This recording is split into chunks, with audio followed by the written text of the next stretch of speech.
Hello students, I am Dr. Tanmay Biswas. I welcome you all in my channel Tanmay Chem. Today's topic of discussion is on MCQ and the question is in front of you. Which of the reagent sets shown below can accomplish the following transformation? So actually which combination is needed for this conversion? What I am asking here. I request everyone please pause the video, try by yourself, and whatever answer you get please write in the comment box along with few words as explanation. I believe you have tried, so let's start. Now, when such kind of question appears in front of you, you need to look at what is asked. It's actually a two-step process.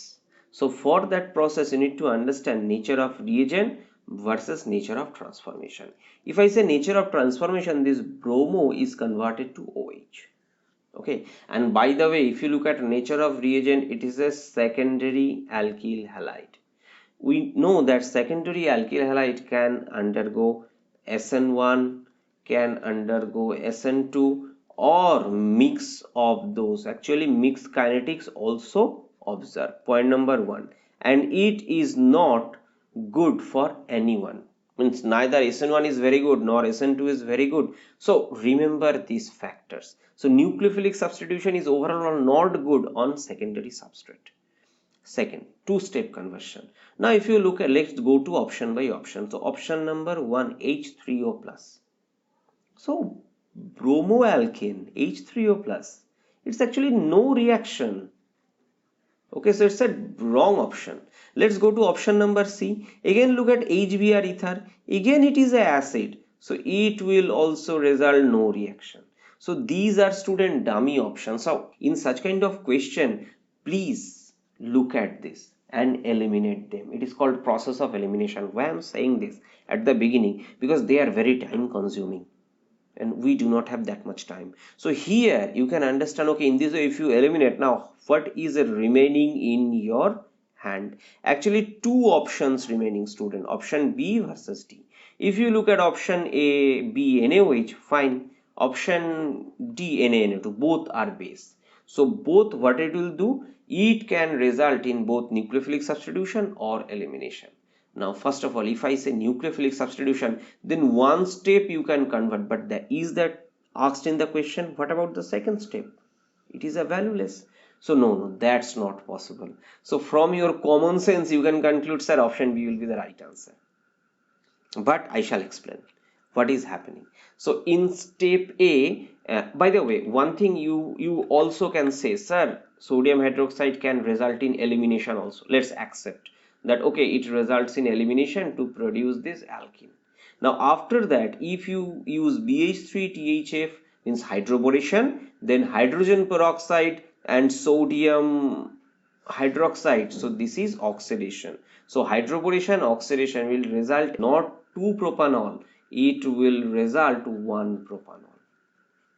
Okay, because we know that this boron prefer to attach on less hindered side, I mean this side. After that oxidation will happen, so alcohol will be produced on this side.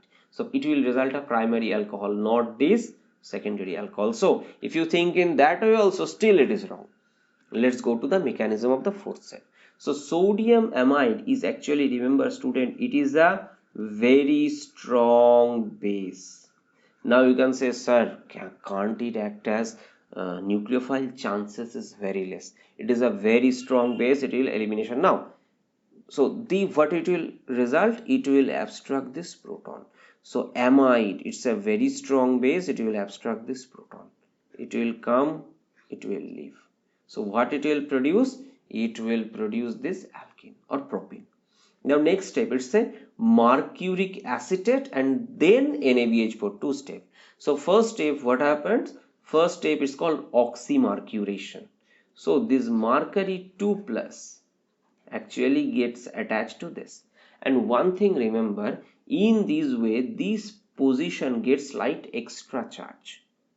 Okay, this is not a carbocation, I repeat, this is not a carbocation. So carbocation type rearrangement doesn't take place. So you may consider this is, since it's a secondary carbon atom, so it has little delta more positive charge. So that is the reason water will act as nucleophile and attack this center. Because some of you may ask one question, sir, since it's a nucleophilic attack, why the attack take place at this position. Let's number 1 versus 2. Why 2 not 1? Because 1 is less bulky, nucleophilic attack preferred? No, the main reason is this positive charge density is more, so it will attack. So what it will result? It will result, this is OH2.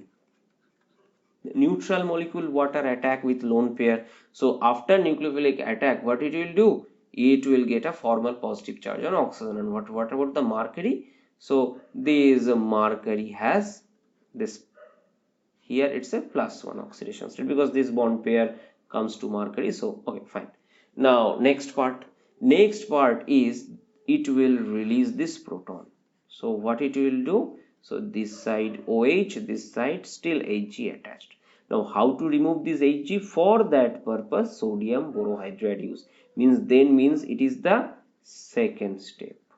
So in the second step this sodium borohydride reacts and ultimately this hydride reduces. So you may consider the hydride from this borohydride attacks, it goes, so it get completely reduced. So this side the hydrogen comes and it result in this 2-propanol. So this is the overall discussion.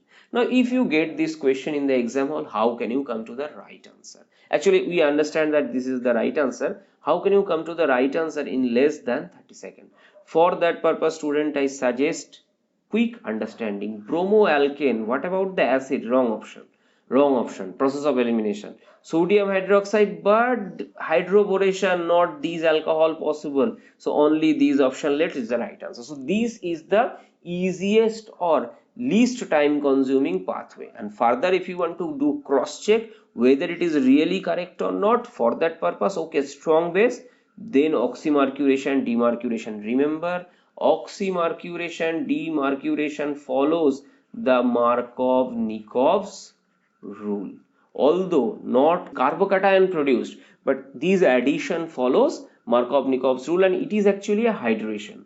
Oxymercuration, demercuration, overall a hydration reaction. It's a water addition along alkene. So it's a hydration of alkene. So in this way you can get this answer. So this is the overall discussion. So this is the end of discussion. I believe this will be useful. If you really consider the content of my channel worthy, then please help this channel to grow. And for any doubt regarding the logo of my channel, please read this part. See you in my next video. Bye bye.